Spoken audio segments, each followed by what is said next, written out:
Mutual fund निवेश बाजार जोखिमों के अधीन है। योजना से जुड़े सभी दस्तावेजों को ध्यान से पढ़ें। नमस्ते, मेरा नाम गोपाल दुलानी है और मैं एक म्यूचुअल फंड डिस्ट्रीब्यूटर हूं और आज हम डिस्कस करने वाले हैं म्यूचुअल फंड्स के रेगुलर प्लान्स, या ऐसा भी बोल सकते हैं कि why you should focus on your core competency and outsource many of the other activities.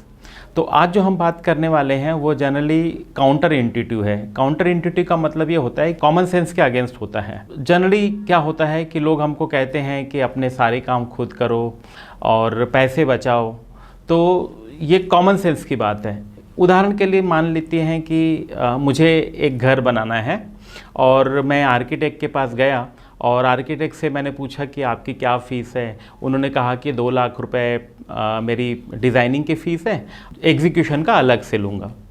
अब मैं घर गया, मेरा कॉमन सेंस जाग गया, मैंने बोला अरे यार 2 लाख रुपए तो बहुत ज़्यादा फ़ीस है सिर्फ डिज़ाइन की, और एग्जीक्यूशन का अलग मान रहे हैं। तो ऐसा करते हैं कि मैं ठेकेदार से बात कर लेता हूँ, वो मुझे डिज़ाइन निकाल के दे देगा, या मैं गूगल से डिज़ाइन निकाल लेता हूँ, थोड़ा बहुत तो उसमें चेंज करके को डिज़ाइन बना लेंगे। इसके अलावा मैं खुद खड़े होकर के और मकान की देखभाल कर लूँगा कि कैसे बन रहा है, सुपरविज़न मैं कर लूँगा। अब ये कॉमन सेंस की बात है और ऑब्वियसली इसमें हमको दिखता है कि मेरे पैसे बच रहे हैं। लेकिन जब हम घर बनाने जाते हैं तब हमको पता चलता है कि लेबर की प्रॉब्लम्स क्या होती हैं। मैंने जो मुझे सामान ख़रीदना था वह मैंने ज़्यादा ऊंची क्वालिटी का ख़रीद लिया जितना मेरा बजट था, मेरा बजट बढ़ता चला गया। जो दूसरी प्रॉब्लम्स आई कि डिज़ाइन उतनी इफ़ेक्टिव नहीं बन पाई। बनते समय पता चल गया कि कॉलम में, बीम में हनी कॉम्स आ गए हैं। बनने के बाद पता चला कि डिज़ाइन उतनी इफ़ेक्टिव नहीं है, हवा नहीं आ पा रही है प्रॉपरली, वेंटिलेशन नहीं हो पा रहा है, धूप बहुत अच्छी नहीं आ रही है। तो पता चला घर में जो लोग रह रहे हैं वह लोग थोड़ा सा इरिटेशन फील कर रहे हैं, वहाँ रहने में उनको मज़ा नहीं आ रहा है उतना। और बाद में पता चला कि डॉक्टर्स के चक्कर लग रहे हैं, लोग बीमार हो रहे हैं। और जितना पैसा मैंने आर्किटेक्ट का बचाया था, पता चला कि मैंने डॉक्टर्स और दवाइयों में उससे ज़्यादा खर्च कर दिया। तो ये कॉमन सेंस की बात होती है। और जनरली यह हमको लोग सलाह भी देते हैं। जब हम अपने फ्रेंड से सलाह लेते हैं किसी भी काम के लिए तो बोलते हैं यार तू क्यों फालतू खर्च कर रहा है, ये तो तू ऐसे करके कर सकता है और तू अपने पैसे बचा सकता है। क्या होता है, अब इसी कॉन्सेप्ट को हम कॉरपोरेट वर्ल्ड में देखते हैं। सन 1950, 60, 70 के दशक जो थे, इन दशकों में यही कॉन्सेप्ट काम करता रहा कॉरपोरेट वर्ल्ड में। अमेरिका में बड़ी बड़ी मैनेजमेंट कंसल्टेंसी कंपनीज़ ने उनके जो क्लाइंट्स थे, जो उस समय कॉरपोरेट्स हुआ करते थे, उनको सलाह दी कि आप इंटीग्रेशन कर लीजिए। इंटीग्रेशन करना मतलब जो आपके यहाँ रॉ मटेरियल भी अगर लगता है उसको भी आप खुद प्रोड्यूस कीजिए। तो एक समय था जब फोर्ड कार जो थी उसका खुद का रबर प्लांटेशन ओन करती थी वो, और उसमें रबर प्रोड्यूस करके फिर वो कार की टायर की फैक्ट्री में टायर प्रोड्यूस करके खुद की कार में वो लगाते थे। इस तरह वो जो दौर था वो डाइवर्सिफिकेशन का दौर था, इंटीग्रेशन का दौर था, और कंपनियां जो उनके प्रॉफिट्स थे उससे दूसरी कंपनियों को ख़रीदते चले गए और डाइवर्सिफाई करते चले गए। तो ये कॉमन सेंस की बात लगती है कि यार हम खुद ही टायर बना लें, यार हम खुद ही स्टील को प्रोड्यूस कर लें, या दूसरे भी रॉ मटेरियल हमारी खुद की फैक्ट्री हो तो दूसरे को क्यों पैसा कमाने दें, हम खुद पैसा कमा लेंगे और इनफैक्ट साथ ही साथ क्वालिटी पर भी कंट्रोल बना रहेगा। तो ये कॉमन सेंस की बात है। लेकिन हुआ क्या, 1980 के दशक के बाद इनको समझ में आने लगा कि सारा काम जब हम खुद करते हैं तो सारी चीज़ों के ऊपर हमारा कंट्रोल नहीं होता है। हमारी कोर कॉम्पिटेंसी कुछ सेलेक्टेड एरियाज़ में है, न कि सभी एरियाज़ में है। तो होने क्या लगा कि या तो बाकी प्लांट्स में उनका कंट्रोल कम होने के कारण या तो रिटर्न ऑन कैपिटल कम हो गया उन एरियाज़ में, या फिर वो कंपनीज लॉस प्रोड्यूस करने लगी। उसका नतीजा क्या हुआ कि ये बड़ी बड़ी जो कंपनियां थी ये थोड़ी सी कम एफिशिएंट हो गई या कम प्रोडक्टिव हो गई। उनकी प्रोडक्टिविटी कह लें कि कम हो सकती है, कम हो गई, और कॉम्पिटिटिवनेस भी कम हो गई। इस बीच ग्लोबलाइजेशन के कारण जापान की कंपनीज़ ने अमेरिका में आकर के अपने प्रोडक्ट्स को डंप करना चालू किया। वहाँ लेबर ऑलरेडी कम रेट पे अवेलेबल थे, तो जापानीज़ कंपनीज़ अमेरिकन कंपनीज़ को पीछे करने लगी। और एक दौर ऐसा आया कि अमेरिकन कंपनीज़ को गवर्नमेंट के पास जाकर के बोलना पड़ा कि हमको प्रोटेक्शन दो, हमको सपोर्ट करो करके। और यूएसए भी उस समय ऐसी बहुत ज़्यादा हालत ऐसी बहुत नहीं थी कि वह बहुत ज़्यादा सपोर्ट कर सकता था।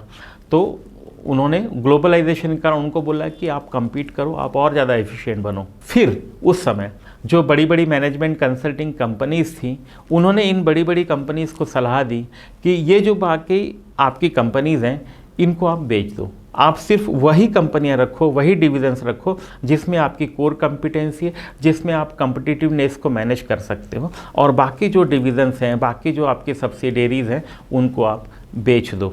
तो 1980 के बाद और 1990 का जो दशक था, डाइवर्सिफिकेशन से थोड़ा सा उल्टा था।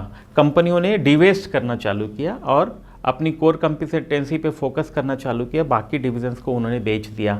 नतीजा कि फिर से वो अमेरिकन कंपनीज ग्लोबल मार्केट में बहुत ही कम्पिटिटिव होकर के उभरी और उनका रिटर्न ऑन कैपिटल एम्प्लॉयड बढ़ा और वह मार्केट में फिर से न सिर्फ सर्वाइव कर पाई बल्कि थ्राइव भी करने लगी। उदाहरण के लिए पेप्सी एक कंपनी है जिसके पास पहले कोल्ड ड्रिंक्स के अलावा पिज़्ज़ा की एक कंपनी हुआ करती थी और KFC पेप्सी ओन किया करती थी। तो ये उसका डिवीज़न हुआ करता था। बाद में धीरे से उनको समझ में आया कि we need to be focus to be competitive, तो उन्होंने अपने ये डिविजन्स बेच दिए and it became lean and thin organisation. हम समझते हैं कि ऐसा क्या हुआ जिसके कारण ये कंपनीज़ ने अपने आप को सेलेक्टेड एरियाज़ में फोकस करना चालू किया, और एक्चुअली इस सोच के पीछे एक थ्योरी है। तो जब मैं थ्योरी की बात करता हूँ तो लोग जनरली कहते हैं कि यार थ्योरीज लाइफ में काम नहीं आती हैं, प्रैक्टिकल लाइफ अलग होती है, थ्योरेटिकल लाइफ अलग होती है। मेरा उनको जवाब ये होता है कि सालों से या ये कह लें कि सदियों से इंसान पक्षियों को देखता था उड़ते हुए और उसकी भी इच्छा होती थी कि मैं भी उड़ूं। बहुत समय तक इंसान क्या करता था कि अपने पीठ पे पंख लगा लिए और पहाड़ पे दौड़ पड़ा और पहाड़ से कूद पड़ा, ये सोचकर कि मैं भी पक्षियों की तरह उड़ूंगा, लेकिन वह कभी उड़ नहीं पाया, उल्टा घायल हो गए, कई लोगों की मौत हो गई। लेकिन जब बर्नौली प्रिंसिपल आया या न्यूटन का थर्ड लॉ आया, तो ये इन थ्योरीज ने बताया कि एक हवाई जहाज कैसे उड़ सकता है, और उसके बाद हवाई जहाज का आविष्कार हुआ और आज हम हवाई जहाज में उड़ते हैं। तो बर्नौली थ्योरम के पहले की दुनिया अलग थी और बर्नौली थ्योरम के बाद की दुनिया अलग थी। जो थ्योरी मैं डिस्कस करने वाला हूं आपके साथ वो है इंटरनेशनल ट्रेड थ्योरी। इस थ्योरी का एक कॉन्सेप्ट है कंपैरेटिव एडवांटेज। हर व्यक्ति में एक खासियत होती है जो दूसरे व्यक्ति में नहीं होती। उसी तरह एक कंट्री में या एक कंपनी में एक खासियत होती है, एक स्ट्रेंथ होती है जो दूसरी कंपनी में वो स्ट्रेंथ या वो खासियत नहीं होती है। तो एक एग्जाम्पल के लिए आप स्क्रीन में देख सकते हैं कि मान लीजिए हम दो कंट्रीज की तुलना करें, country A and country B. Suppose country A India है और कंट्री बी अमेरिका है। चूँकि इंडिया की खासियत है सस्ते में लेबर मिल जाना, लेबर हमारे यहाँ प्लस पॉइंट है या स्ट्रेंथ है, और यूएसए में लेबर एक उतना स्ट्रेंथ नहीं है, वहाँ पर कैपिटल स्ट्रेंथ है। अज्यूम करें कि हमारे यहाँ एक लेबर 1 घंटे में 10 जोड़ी जूते बनाता है और वहीं अमेरिका में जो लेबर है वो 1 घंटे में 8 जोड़ी जूते बना पाता है। ठीक इसके विपरीत इंडिया में चूँकि हमारे यहाँ कैपिटल का थोड़ा सा शॉर्टेज है, कंप्यूटर अगर हमारे यहाँ कोई बनाता है, एक फैक्ट्री है जो 1 घंटे में मात्र 8 कंप्यूटर बना पाती है। ठीक इसके विपरीत अमेरिका में उतनी ही देर में वही कंपनी 10 कंप्यूटर बना लेती है। पहले केस में जब ये दोनों कंट्री सोचते हैं कि हमको एक दूसरे से लेना देना नहीं है, ग्लोबलाइजेशन नाम की कोई चीज़ नहीं है और आपस में ट्रेड वाली कोई चीज़ नहीं है, तो दोनों कंट्रीज के पास 18 यूनिट्स होंगी। इंडिया के पास 10 जोड़ी जूते और 8 कंप्यूटर, और अमेरिका के पास 10 कंप्यूटर और 8 जोड़ी जूते होंगे, क्योंकि वहाँ पर जूतों में उतनी एफिशिएंसी या स्ट्रेंथ उनकी नहीं है लेबर के कारण। तो ये सिनेरियो ए हो गया।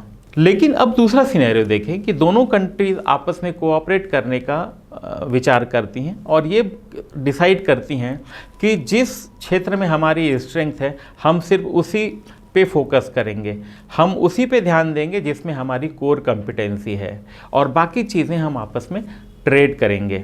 तो होता क्या है कि 2 घंटे में अमेरिका में 20 कंप्यूटर बन जाते हैं और 2 घंटे में इंडिया में 20 जोड़ी जूते बन जाते हैं।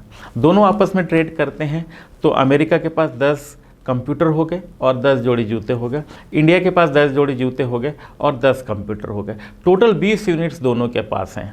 तो इस तरह से हम देखें तो दोनों कंट्रीज़ के लिए ये विन विन सिचुएशन है। इंटरनेशनल ट्रेड थ्योरी यही कहती है कि जब हम आपस में कोऑपरेट करते हैं और हम अपनी कोर कॉम्पिटेंसी या हमारी स्ट्रेंथ पे फोकस करते हैं तो it is a win win situation for everyone. और आप देखेंगे पिछले 20-30 सालों से अगर आप गूगल करेंगे तो आप देखेंगे कि because of international trade theory या because of trade almost everyone has benefited except certain exceptions हर जगह होते हैं।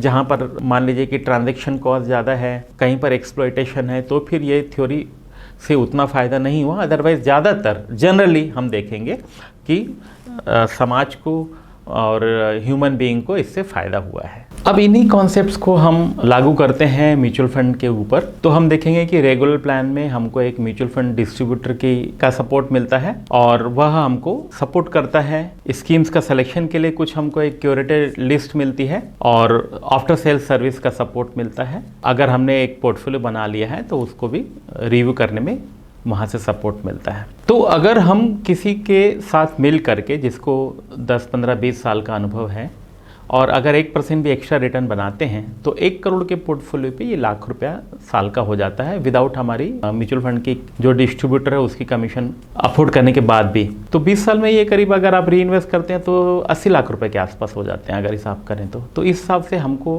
हमारा जो लॉजिक है, जब हम खुद यूट्यूब में सर्च कर रहे हैं, गूगल में सर्च कर रहे हैं और उसके बाद ऐसी स्कीम्स में इन्वेस्ट कर रहे हैं जो हमारे लेने के बाद परफॉर्म कम कर रही हैं, उसके पहले वो टॉप की थी, बाद में वो टॉप की नहीं रही, तो पोर्टफोलियो का रिटर्न सफ़र होता है। व्हाट आई सजेस्ट कि अगर आप सॉफ्टवेयर इंजीनियर हैं तो you focus your time in learning something knew about software engineering rather than learning about mutual fund schemes. या आपका बिजनेस है, आप किसी ट्रेड में हैं तो उस पर फोकस करें, ना कि इन सब चीज़ों पे। और उतनी देर में आप कुछ प्रोडक्टिव वर्क कर लें जिसमें आप उससे ज़्यादा बचा सकते हैं या ज़्यादा कमा सकते हैं या लाइफ में आप ग्रो कर सकते हैं। अपने ट्रेड में, अपने प्रोफेशन में आप ज़्यादा कम्पिटिटिव हो सकते हैं अपनी कोर कॉम्पिटेंसी पे काम करके। बाकी का काम आप म्यूचुअल फंड डिस्ट्रीब्यूटर को करने दीजिए जो उसका एक्सपर्टाइज है, जो उसकी कोर कॉम्पिटेंस है। यह जो बात मुझे समझाने में दिक्कत आती है, खासकर 25-30 साल की एज के जो यंग लोग होते हैं उनको समझाने में दिक्कत जाती है, क्योंकि उनको लगता है कि हम सारा काम खुद कर लेंगे और मल्टीटास्किंग कर लेंगे। जबकि जो थोड़े से बड़े हैं comparatively as a young investor क्या होता है, 10-20 हज़ार की SIP करते हैं, 20-25 लाख का पोर्टफोलियो होता है, तो अगर उसमें थोड़े बहुत रिटर्न कम ज़्यादा भी होते हैं तो उनको पता ही नहीं चलता है।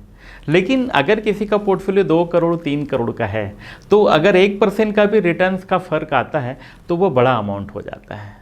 तो लॉन्ग रन में उसको री इन्वेस्ट करके, उस अमाउंट को री इन्वेस्ट करके हम देखते हैं आने वाले 10 साल 20 सालों में पावर ऑफ कंपाउंडिंग के कारण एक बहुत बड़ा डिफरेंस आ सकता है। आपने पढ़ा होगा कि जब हम डायरेक्ट स्टॉक्स में इन्वेस्ट करते हैं तो ज़्यादातर लोग जो डायरेक्ट स्टॉक्स में इन्वेस्ट करें तो indirectly they are bypassing the fund manager, तो उसकी कॉम्पिटेंस या उसका एक्सपर्टाइज को हम नहीं ले रहे हैं। तो जनरली लोग इंडेक्स के बराबर भी रिटर्न्स नहीं बना पाते हैं जब डायरेक्टली स्टॉक्स में खुद इन्वेस्ट करने की कोशिश करते हैं। तो उसी तरह म्यूचुअल फंड में भी ये कॉन्सेप्ट लागू होता है। जब हम किसी एक्सपर्ट या किसी अनुभवी व्यक्ति के बिना हम इन्वेस्ट कर रहे होते हैं तो हम कुछ गलतियां करते हैं या कुछ चीज़ें इग्नोर हो जाती हैं चूँकि हम अपने दूसरे कामों में व्यस्त होते हैं। जो रिटर्न्स होता है वो थोड़ा सा कंप्रोमाइज़ हो सकता है और कुछ स्टडीज़ हैं जो ये बताती हैं कि ऐसा होता है।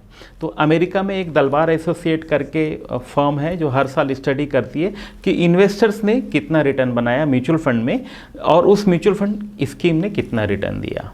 इसी तरह इंडिया में भी मॉर्निंग स्टार ग्रुप है, उसकी एक स्टडी है माइंड द गैप, कि हमारे बिहेवियर के कारण हमारे रिटर्न्स में गैप आता है। उदाहरण के लिए लें कि म्यूचुअल फंड की कोई स्कीम है, स्कीम ABC, और उसने 14% का रिटर्न दिया, लेकिन किसी इन्वेस्टर ने उसी स्कीम में इन्वेस्ट किया तो किसी ने 8% के रिटर्न बनाए और किसी ने 18% के रिटर्न्स बनाए।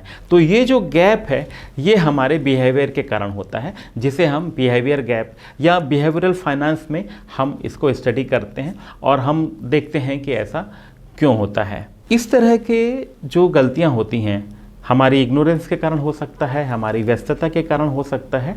तो इस तरह की गलतियां ना हो, हमारे रिटर्न्स म्यूचुअल फंड की स्कीम से भी खराब हों, इन सब से बचने के लिए मुझे लगता है कि एक व्यक्ति को फोकस उसकी कोर कंपिटेंस पे, उसके ट्रेड पे, उसके प्रोफेशन पे करना चाहिए और बाकी चीज़ें किसी अनुभवी आदमी की सहायता लेकर के करनी चाहिए। ध्यान रखिएगा, मैंने बोला है कि ज़्यादातर इन्वेस्टर्स इंडेक्स को बीट नहीं कर पाते हैं या उस स्कीम के रिटर्न्स को से ज़्यादा नहीं बना पाते। ज़्यादातर का मतलब कुछ लोग हो सकता है, अपवाद स्वरूप 100 में से 5 लोग ऐसे होंगे जो कि उस स्कीम में इन्वेस्ट करके बहुत अच्छे रिटर्न बना पा रहे हैं या डायरेक्टली स्टॉक्स में इन्वेस्ट करके बहुत अच्छे रिटर्न बना पा रहे हैं, इंडेक्स को भी बीट कर पा रहे हैं। ऐसे लोगों के लिए क्या हो सकता है? अगर ऐसे लोग, मैं कहूँगा कि रेयर लोग होते हैं, बहुत कम लोग होते हैं, और अगर आप उनमें से एक हैं, आप में वो स्किल है, तो मैं ये कहूँगा कि आप क्यों अपना 20-25 लाख पे ही उतनी मेहनत कर रहे हैं, बल्कि अगर आप इतना अच्छा रिटर्न बना पा रहे हैं, आप में उतना अच्छा स्किल है, तो अपने दोस्तों का, अपने रिश्तेदारों का, अपने जान पहचान वालों का भी पैसा लीजिए और सेबी से, एमफी से लाइसेंस लेकर के portfolio management as a analyst आप काम कर सकते हैं। और उसमें बल्कि आप जो अभी आप शौकिया कर रहे हैं, जो आप पार्ट टाइम कर रहे हैं, उसमें और ज़्यादा पैसे कमा सकते हैं। न सिर्फ आप कमाएंगे बल्कि आपके जो जान पहचान वाले हैं वो भी आपके नॉलेज से, आपके स्किल से फ़ायदा उठाएंगे। तो हमने इस वीडियो में देखा कि किस तरह से इंटरनेशनल ट्रेड थ्योरी काम करती है, किस तरह से 1970-80 के दशक में कंपनियां कॉमन सेंस को यूज़ करके सारे काम खुद करती थीं और बाद में कंपटीशन में रहने के लिए उनको अपनी स्ट्रेंथ पे, अपनी कोर कंपिटेंस पे ध्यान देना पड़ा। यद्यपि ये काउंटर इंटेटिव है, फिर भी मैं आप लोगों से अर्ज करूँगा कि इन प्रिंसिपल्स को अपनी लाइफ में लाने की कोशिश करें और जहाँ जहाँ हो सके वहाँ एक्सपर्ट्स की हेल्प लेकर के अपनी लाइफ में ज़्यादा अच्छे से रिजल्ट पाने की कोशिश करें और अपना जो मूल्यवान समय है उसको अपनी कोर कंपिटेंसी, अपनी स्ट्रेंथ पे फोकस करने में, नया कुछ सीखने में लगाएं, ताकि 2 पैसे भी ज़्यादा बना सकें और आपकी लाइफ भी खुशहाल हो सके।